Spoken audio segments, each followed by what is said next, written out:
Good morning, everybody. Welcome to Life Sciences Grade 10. My name is Duduzile Kupeka. My email address is on the screen. I'm giving it to you so that if you ever have any questions regarding life sciences, any work really surrounding life sciences, you're more than welcome to send me an email and I will help you out. Ne? And then today, remember I told you we will do activities this week of that topic we covered last week. Yes, so today we are doing that activity from that same textbook, Vula Life Sciences textbook for grade 10s. We're going to do that activity today. And then maybe tomorrow we'll do one last Kahoot for the topic. And on Wednesday, we start with the new topic for the week. Ne? I told you we are ahead of the schedule, so I want us to learn how to answer questions. The reason for the class activity is to include the others who usually don't participate during Kahoot, so maybe this one will be more inclusive for everyone. So activity question 1, examine the 3 images below. Then use calculations to explain which organism would be the smallest when viewed with the naked eye. Show all the calculations you use to arrive to your answer. Do you know how to work this out?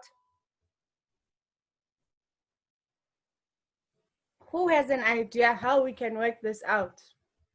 Let's work together, guys. Remember, you would get questions like these in your tests and exams. So I'm just trying to help you out. When we do activities together, I could have given it to you as homework, but I wanted us to discuss it together in class. When you view these 3, let's look at these 3. This is 4 millimeters. This is indicated as 1.6 millimeters. This is 0.4 millimeters over here. This here is viewed under 40 times magnification. This is viewed under 100 times magnification, and this is viewed under 400 times magnification. Now, you need to use calculations, and then we would explain which one would be the smallest when viewed with the naked eye. So before we even do calculations, given the information we see here, which one would be the smallest when viewed with the naked eye? When you view it now, which one, when you view with the naked eye, which one would be the smallest, or which one would be the biggest when you view it with the naked eye? Guys, I'm asking you, talk to me now, please.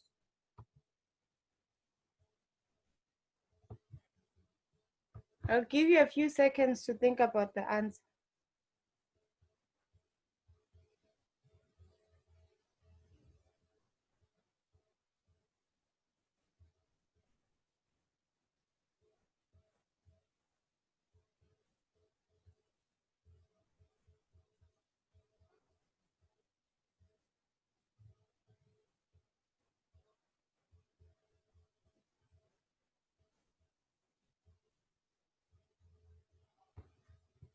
Okay, I don't know why. But anyway, we move. Ne? We've got A, B, and C here. When we see here, A, it's at 4 millimeters, right? 4 millimeters. This one is 1.6 and C is 0.4. When you look at these measurements here, you can already see that this one is bigger. This is the biggest. This is bigger, and this is the smaller one, right? The smallest in this out of these 3. So it means even if you can even see with the measurements, you can clearly see the one which is 4 millimeters as opposed to the one which is 0.4 millimeters. And when you look at these, this was seen like this using only 40 times magnification, which is way smaller than the 400 times magnification. So you needed to magnify it 400 times to be able to see this image. So that means the C is the one that will be smallest when you view with the naked eye. Right now we are viewing them like this because they use different magnifications for us to be able to see them.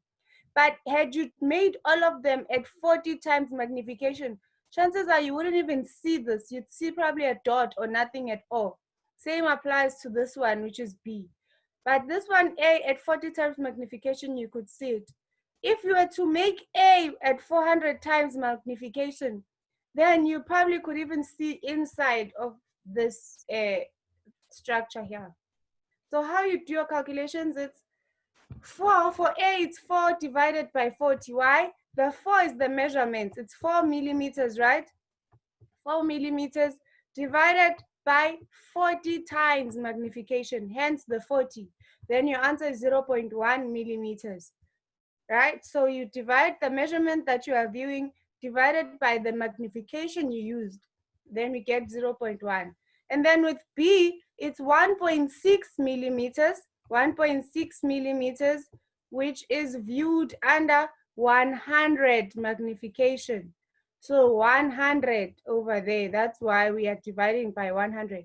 You get 0.016 millimeters. So these are the original sizes before pre-magnification. These are the original sizes, the real sizes. And then the C is 0.4. It's 0.4 millimeters when viewed using the microscope at 400 magnification. There. So the measurement is 0.001 millimeters. So those are the sizes, the real sizes of these things. Now, if you were to look at something which is 0.1 millimeters and another one which is 0.016 millimeters and another one which is 0.001 millimeters, the one that would be smallest to see when you are looking with the naked eye is C.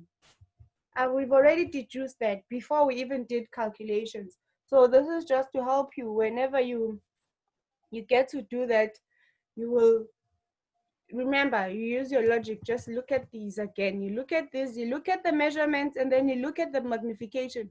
It plays a huge role. So even before you do calculations, you can clearly see which one will be easier to see with the naked eye as opposed to the others. I hope that's clear, guys. If you have questions, you are always welcome to stop me and ask, and I will stop. This one we did together. This, we spent an entire week studying the organelles in a cell. So this I expect that you know. Below is a three-dimensional diagram of the cell. Provide the name and function of the following numbered structures. So these are the structures. Who can tell me, before I even show you the answers, who can tell me? Any number that you recognize, just type in, maybe you know 1, you can type in 1, then you tell me the name of 1, or 7, the name of 7, 14, the name, just that. Whichever structures you can recognize. Or I can unmute you and allow you to speak if that's what you want.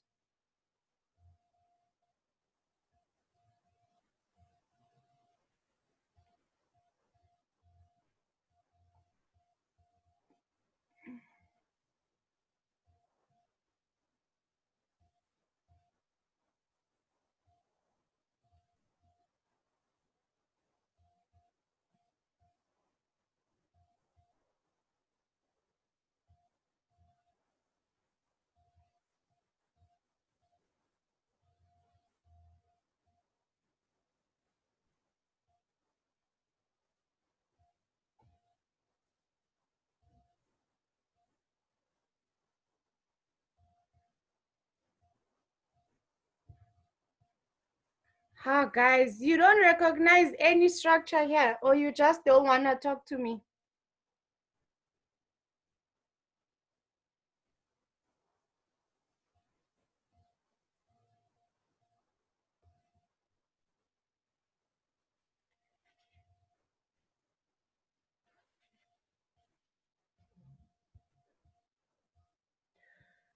Okay, since people don't want to talk to me, I don't know why. We studied the structures last week. We studied all of them. These ones, all of them, we did them one by one by one. Spent the entire week. So, we provide the name and function of the following numbered structures. We have 1 up to 14. This year, they gave us this. This is given in the book because it says it's not easily identifiable. So let's see, number 4. There is number 4 over there. Let me go highlight. Whenever we do a thing, I'll cancel it out or I'll circle it. 4. That is a vesicle. It's a spherical sac that facilitates storage, metabolism, and transport of molecules. And then number 7 is the cell membrane. There, this is easy though to work it out because it's just on the outer part. It's the cell membrane over there. Remember, the cell membrane is semi-permeable. Remember when we did this? It's selectively permeable to control the passage of substances into and out of the cell. There, everything will pass through the membrane before going inside or outside the cell. And then the vacuole, which is number 10, that's the vacuole over here. You look at the shape as well. Pay attention to the shape. 10 is the vacuole. Vacuole does what? It stores sugar, minerals, and pigments and help maintain water balance in the cell. And then 12 is the lysosome. Where is 12? Let's circle 12. 12 is the lysosome. In that it contains powerful digestive enzymes that digest damaged cell structures and food molecules. Now, guys, you'll notice the shapes. Shape 4, okay, 4 there. We've got 2, 4 here. Which are those that has the cycles there. But the shapes 10, 12, and 4 have a similar shape. The difference is in sizes, ne? But we'll learn more as soon as we identify all the others to notice why. Number 1 is the nucleus, which is the site of the transcription of RNA. There, number 1. This is distinct. This you should be able to identify any day. Nucleus, site of transcription of RNA. And then who can tell me what 2 is? You already know what 1 is. What is 2? Tell me what 2 is. If this is the nucleus, what is number 2?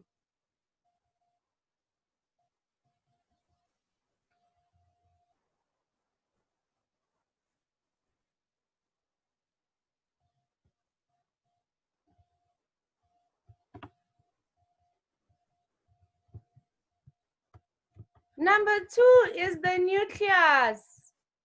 There's a nucleus inside, then it's a nucleus. That structure that is very distinct. It is a nucleus, this one here. And we've already labeled the vacuole, guys. Remember, vacuole is number 10. There, vacuole. Where is the vacuole? This one in purple, wherever you find the nucleus, then it's the nucleus. The nucleus is inside the nucleus. Remember that.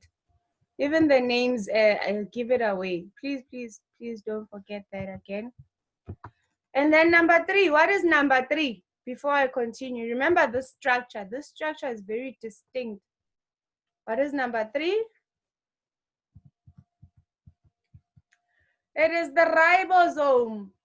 3 is the ribosome. It is the site of protein synthesis. Remember we mentioned that during protein synthesis, the mRNA would leave the cell, would leave the nucleus to go to the ribosome. And then what are these dots over there? The dots outside there, the ribosome. These many dots, the many dots.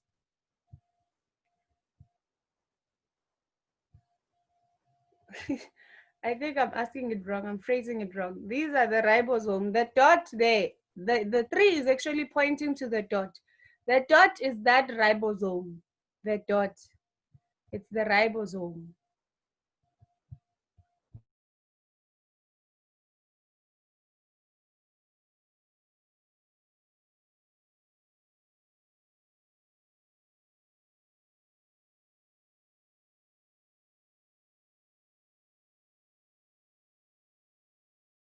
Now give it a rough appearance. You see 5. What is 5 there? We've already labeled 4, right, as the vesicle. So 5 is what?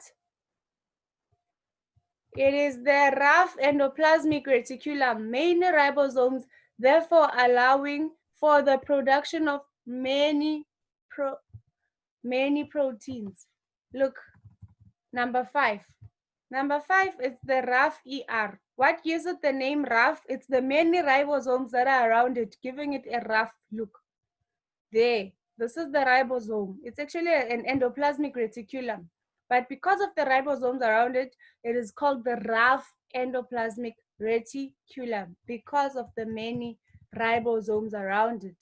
Number six is the Golgi body, which modifies and packages proteins and then sends them where they are needed in the cell.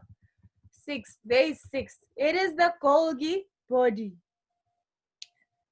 There is the Golgi body. It has stacks there. You see, Golgi body has a stacks and stacks. It stacks the proteins, and so there, even the shape gives it away like that. Golgi body. And then number 7, we've labeled number 7 as the cell membrane. What is number 8? Smooth endoplasmic reticulum. This here, the synthesis of lipids and the detoxification of drugs happens in the smooth endoplasmic reticulum. Let's look at the smooth endoplasmic reticulum. You can see it's very similar in structure to the rough ER. The difference is with smooth, you don't have ribosomes there. The ribosomes are surrounding the rough ER, you see? So they are similar in structure. You can even see they are connected, even the same color, just to help you identify. This is the smooth endoplasmic reticulum. The main difference between the smooth ER and the rough ER is the presence of ribosomes. So there, we have it here. Smooth ER, this one number 8, rough ER number 5. And then number 9 is the mitochondrion. This is the site of cellular respiration where energy is released from glucose molecules. That's number 9. Where is the mitochondria?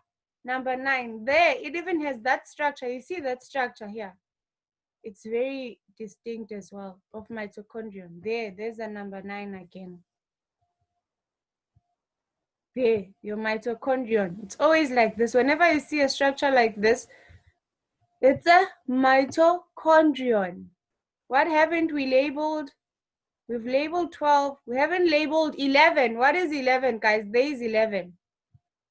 This is one of the first ones we discussed. So tell me, please. This 11, what is 11?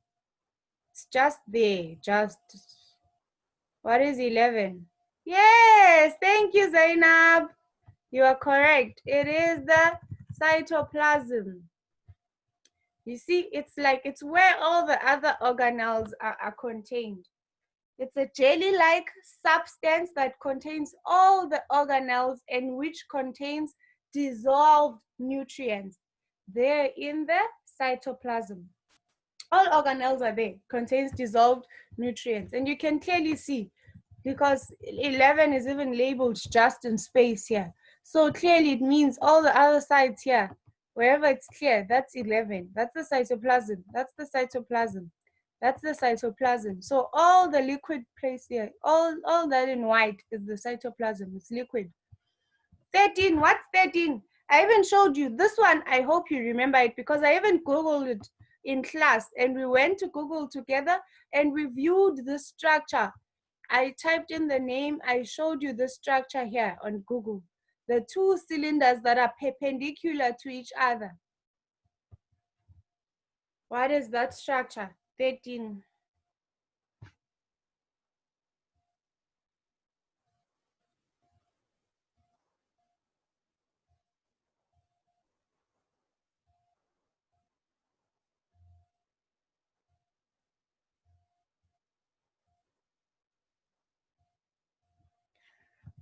Okay, let me go give it to you. 13, it's 13, wait, 12. Why is it? I did a wrong number here. It's 13, it should be 13 here. That's the centriole. You've already labeled 12 anyway, right? This is number 13. It's the centriole. Centriole, these are special structures that help cells to divide during mitosis. Centriole, they help cells divide during mitosis. There. You see these ones here, they help cells divide during mitosis. They are cylinder in structure and those cylinders are perpendicular to each other. So guys, we've done the labeling. We've labeled this. Now I hope you're okay. We have labeled this. You understood it. Based on the labeling, we just labeled the basic structures right now. So I hope you understand the labeling now, ne? and you can be able to draw it on your own. Now, please give me just the answers, like you type in number 1, 2, 3, or 4, whichever one is correct. Question 3, multiple answers are provided for each question. Write only the letter of the correct answer next to the corresponding number. A, active transport is the movement of a substance from either from a high concentration to a low concentration, or from high water potential to a lower water potential, or isotonic solution, or low concentration to high concentration. This here is active transport. So which one is the correct answer? Remember, I emphasized this a lot in Friday's Kahoot. I just gave you the answer. I emphasized this during Friday's Kahoot. I think others didn't see that answer. Active transport differs from the other forms of transport in that active transport does the opposite of what the other forms of transport do. You remember that?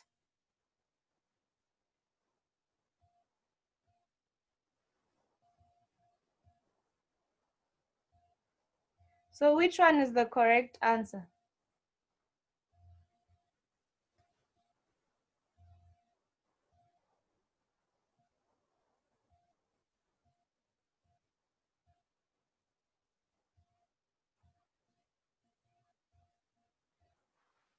Yes, Tando, thank you. No, Tando. Active transport is the movement of substances from a low concentration to a high concentration. It goes against the concentration gradient. Why? Because they also, there's an energy input, remember? But with active transport, that's a very distinct characteristic of active transport. It goes against. Whilst all the other forms of transport occur from the substances move from a high concentration to a low concentration. With active transport, substances move from a low concentration to a high concentration. And then B, protoplasm consists of what? A protoplasm, remember, we've even differentiated between a protoplasm, a nucleoplasm, and a cytoplasm in class. Protoplasm consists of what? Does it consist of a nucleoplasm and nucleolus? Or it consists of a cytoplasm and nucleoplasm? Or it consists of cytoplasm and organelles? Or membranes and organelles? Which one?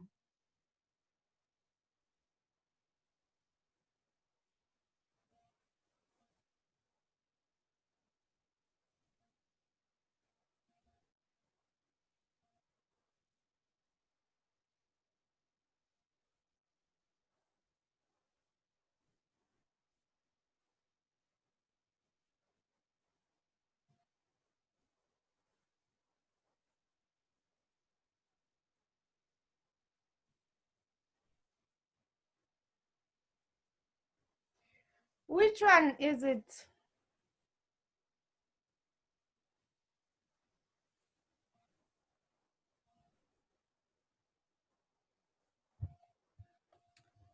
Okay, I'm getting two answers. I'm getting one is saying 1 and the other one is saying 3. It is actually 2. The protoplasm consists of the cytoplasm. Okay, it consists of the cytoplasm and the nucleoplasm. So the answer is 2. Protoplasm consists of cytoplasm and nucleoplasm. That's the difference. So when you deal with the protoplasm, you're dealing with everything in the cytoplasm and nucleoplasm, you're including both. But when you speak of cytoplasm, then you only speak of the organelles and the nucleolus, because the cytoplasm, the nucleoplasm is inside the nucleus right there, that fluid. But cytoplasm, that's the separate nucleus. It's everything. Cytoplasm includes all the organelles except nucleus, right?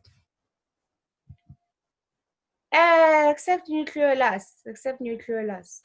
All organelles except nucleolus. And then C, this organelle is responsible for transporting substances around the cell?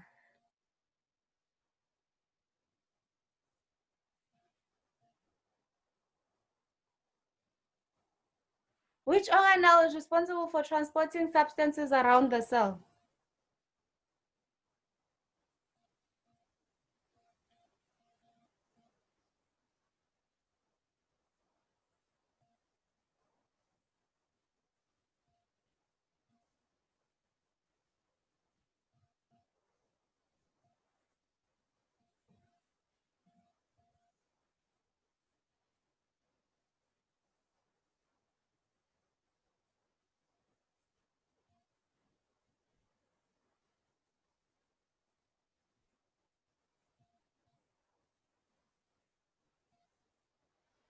Organelle responsible for transporting substances around the cell. Okay, Tando is giving me her answer. Endoplasmic reticulum. Let's go. Let's go look at those.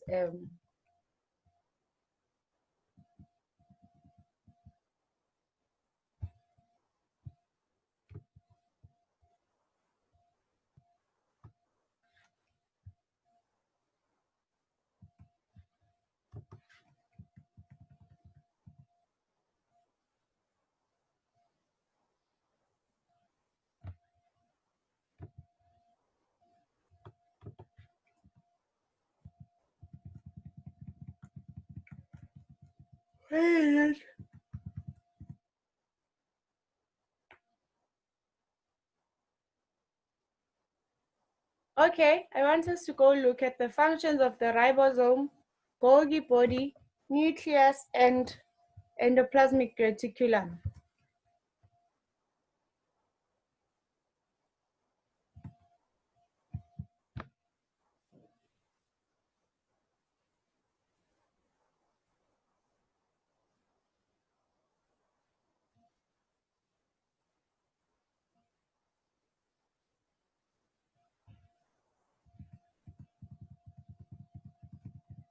Let's go through them. We want to look at the functions of, I want you to see them and compare them for yourselves.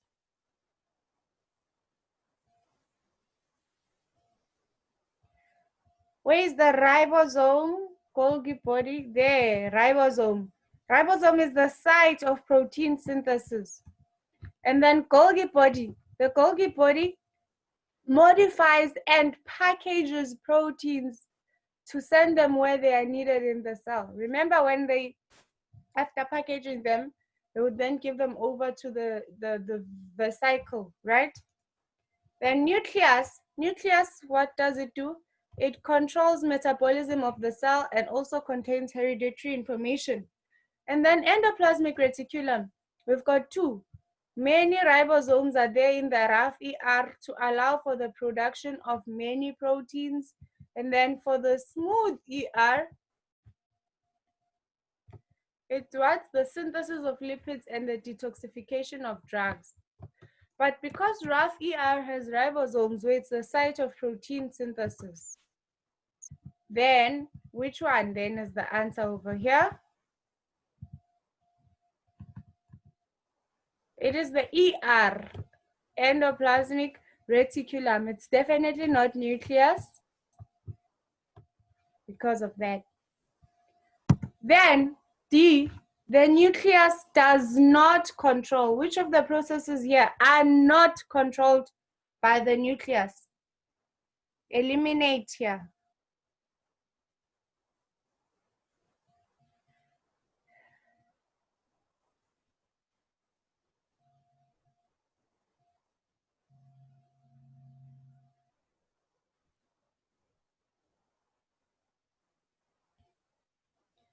The nucleus does not control hereditary transmission or cellular respiration or metabolism or structure. Which process is the nucleus not involved in?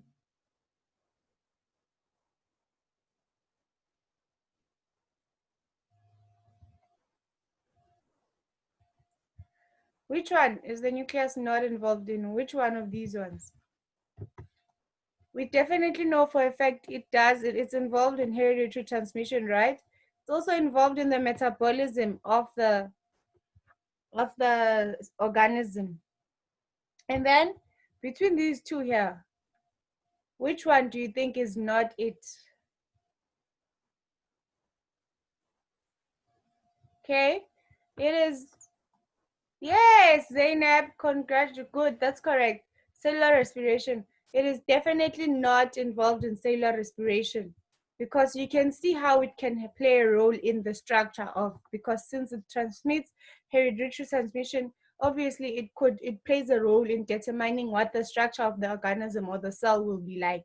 But cellular respiration, definitely not. It doesn't occur in the nucleus. The nucleus does not control respiration in a cell. So the correct answer is cellular respiration. And then this year I will take you back to also what you've learned in your physical sciences class. The energy that a molecule possesses while moving. What is that energy you possess when you move? You did forms of energy, right? From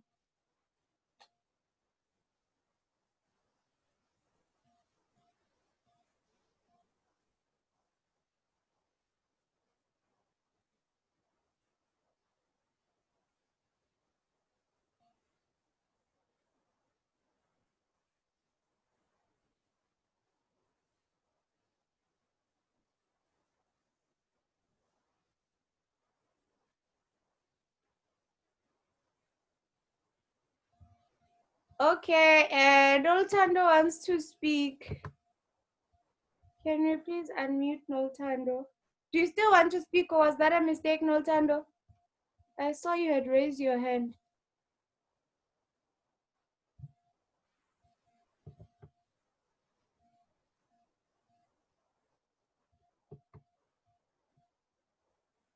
Oh, okay, it was a mistake. Okay, I see your answers. Hi, PMax. I didn't see you today. Welcome. One person, two people are saying the option is 2, which is kinetic energy. Then one person is saying 3, magnetic energy. Okay, guys, when something is in motion and it is moving, that is that energy when you move. Okay, they've rectified their mistake. So everyone is saying 2, and you are all correct, guys. The answer is 2, kinetic energy. When you move, the energy you possess during movement is kinetic energy. You guys do physics, right? You do physical sciences, or am I just assuming? I'm not sure, but yeah, if you do it, then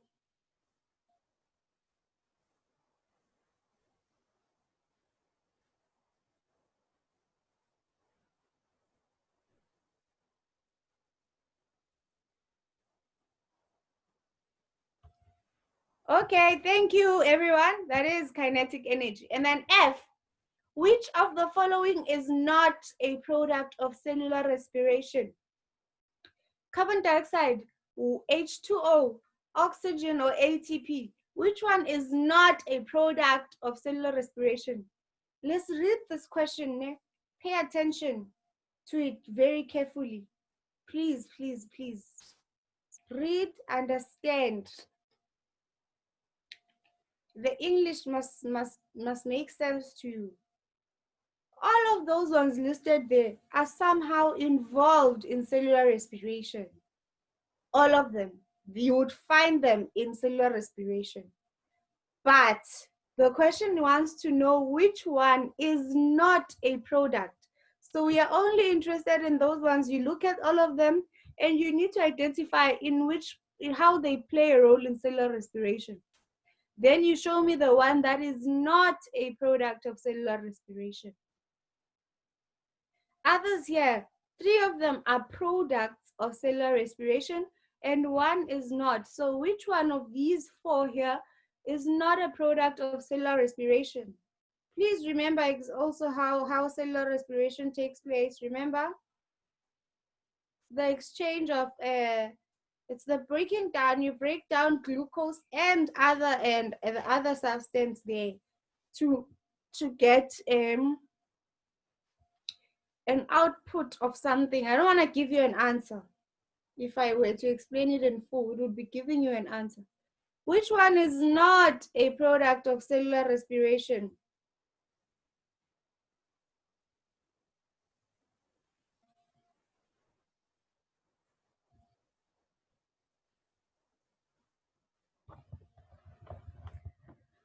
Ah, no, you guys are copying from each other. Wrong answers. No ways. It cannot be 4. 4, it can't be 4, guys. It cannot. It's not 4. I'm telling you as it is now. It's not 4. Why? Because when cellular respiration, the whole point, mainly the main point of cellular respiration is to get this. This is a form of energy, right? So cellular respiration happens so that you can get that energy. So this is definitely a product. So let me give you a hint. You've got glucose as your reactant or your input. You have glucose plus something here, which I won't tell you as yet. Then the product would be this. So it's one of the gases. The answer is one of the gases there, actually. Let me just give it to you. Then you're going to get water as a product as well, H2O. H2O plus ATP.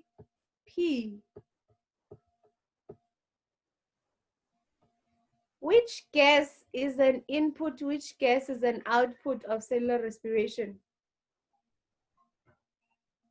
Which gas do you take in, which gas do you take out? Remember the gaseous exchange, guys. Remember, think of gaseous exchange. Which gas do you breathe in, which gas do you breathe out? Let me write it for you in full then.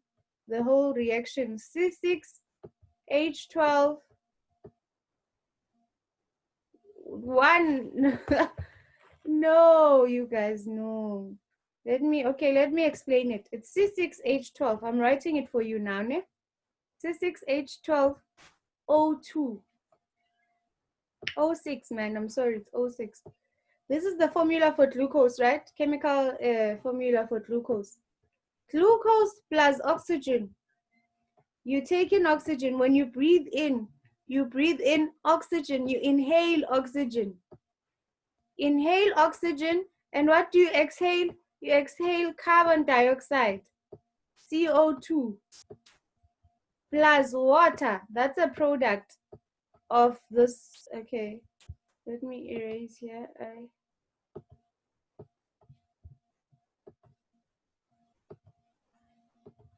Water, H2O, plus ATP.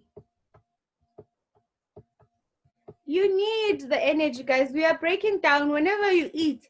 You eat so that you can provide your body with energy. And if ATP is an energy carrying molecule, this year it's grade 10, right? Okay, this is grade 10. You'll learn more about this. What I'm saying. I'm sorry, I get confused.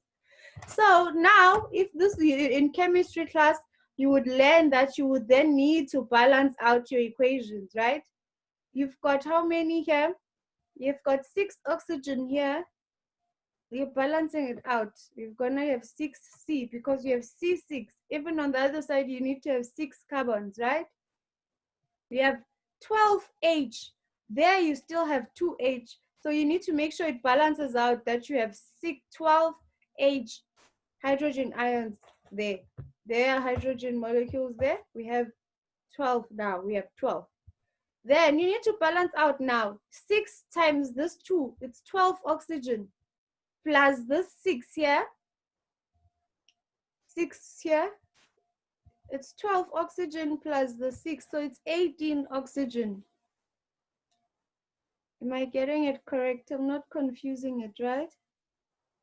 Yes, 18. So you balance it out. You've got 12 oxygen here and the 6 here. So it's 18 this side on reactants and then 18 this side on products. So everything is balanced out now. So what you need to take note of, this is glucose plus oxygen. Your products would be carbon dioxide, water, and ATP. Now, this should be easier for you to remember next time. How? What air do you breathe in? You breathe in oxygen. So it forms part of the reactants or the input for cellular respiration. And then products of cellular respiration include what? Carbon dioxide, water, and ATP. So to answer this question over here, which one is not a product of cellular respiration? Oxygen is not a product of cellular respiration because it is an input of cellular respiration. It is a reactant. Products are the ones that are on the other side of the arrow over here. These products are what you get when you put these two together as inputs. Then they will bring out these as products. You understand? When you put in flour, sugar, eggs, and you bake, your product will be a cake. That's your product. But the input was flour, sugar, water, milk, or whatever. You list whatever you're baking, it will depend on that. Those are your inputs, those are your reactants. And then your products are what comes out after you've mixed together all your reactants or your inputs. So this here, oxygen and glucose are your inputs or your reactants. And then your products are carbon dioxide, water, and ATP. So to answer this question, which one is not a product of cellular respiration? It is oxygen. Oxygen is not a product of cellular respiration, but is an input or a reactant of cellular respiration. Is that clear, guys? Do you understand? I want to make sure you understand. We're going to get cut out of class. Do you understand quickly? I didn't realize. I'm sorry. We'll finish up tomorrow, ne? If not, we'll start off with this slide tomorrow just to make sure you understand. But yeah, that's how it works. Remember these equations. That's how they work. That's how you will deal with them as well in your chemistry classes, ne? All right, guys, I will see you tomorrow. I'm sorry, I didn't even realize time was, yeah. Hey, okay, tomorrow it is, ne? See you tomorrow, guys. Take care of yourselves. Bye.